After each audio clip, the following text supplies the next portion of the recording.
This video has been brought to you by My Extraordinary Productions. Click the link in the description below. There are plenty of templates for how you should format your actor resume, but the question comes up, what if you have no credits whatsoever? How do you create that resume? You should not lie because that will come back to bite you. Option 1, someone discovers that you're lying and they say, well, if this thing on your resume isn't true, what else are you lying about? Thing number 2, someone hires you, then they find out you were lying because you can't do any of the things you said you could do, and everyone looks bad and none of them want to hire you again because you ruined things.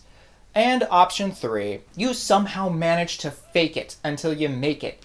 And then all of us who actually had to get those skills just... I'm a horribly jealous person and I would not want to hang out with you. And yeah, maybe it is petty, but I just can't get over it. So don't lie, but you should try to present what you can in the best light possible. There's a difference between saying, I was in a student film and I was in a USC thesis project. One of them just sounds better. Maybe your friend just put together this short in his garage, but maybe it somehow got into a couple festivals and won an award. Remember, you're not lying, you're just presenting yourself in the best light. One thing that really helps is using specific terms. We all know what a singer is, but being a soprano is more specific and gives everyone more of an idea, and being a coloratura soprano is even more specific than that.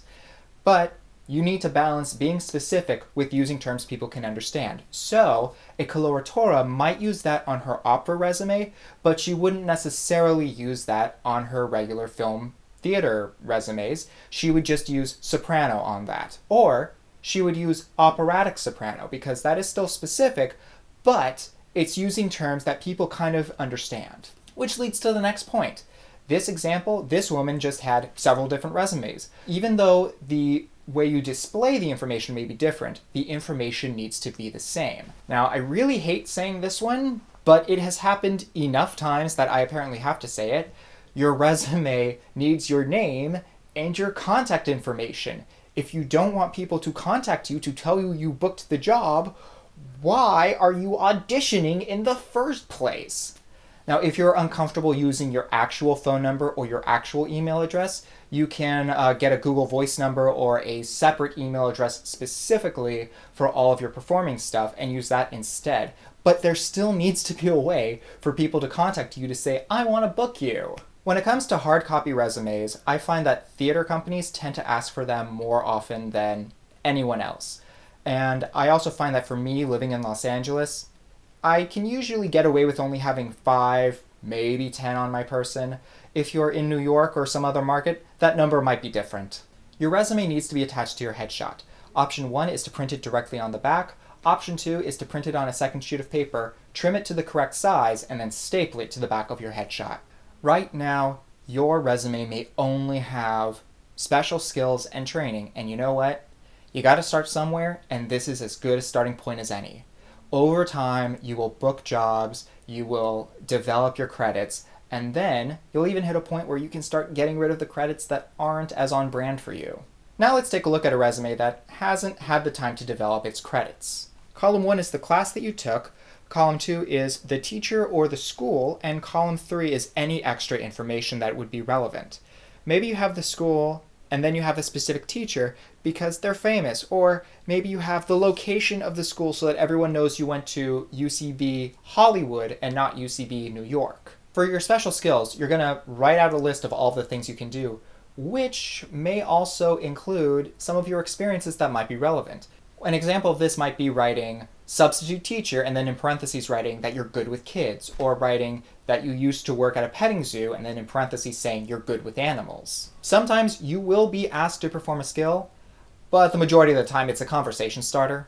Let's take a really quick look at my resume. Okay, on my resume I have my name, my union status, and my phone number and email address. Only put down your union status if you are a union member or if you are eligible to join the union. If you're not in the union though, don't worry about it. You don't need it yet. My film credits are listed with the title of the film in column 1, the size of the role in column 2, not the name of the role, and the biggest name of the producing or directing team in column 3. So if you did something for a no-name director but it was for NBC, you would put NBC. And if you did something for some random indie film in the middle of nowhere, but Steven Spielberg was directing, you would put Steven Spielberg.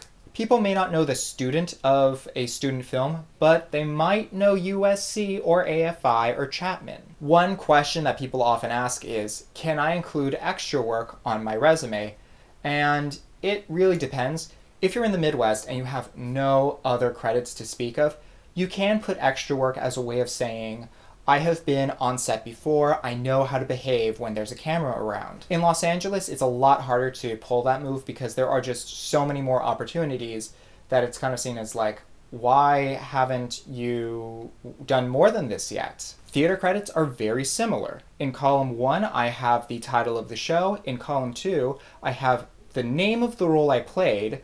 And in column 3, I have whatever the biggest name on the producing directing team is. With film and TV, there are so many roles going on, it makes a lot more sense to say, I was a co-star, a guest star, I was a series regular, I was a whatever the size of the role was. With theater, there's kind of an assumption that the person looking at your resume might have seen the production, so it makes more sense to say I played Romeo in Romeo and Juliet. Thank you so much for watching. Be sure to hit the like and subscribe buttons. Be sure to follow me on social media. If you have a question, leave a comment, and I will see you all next time.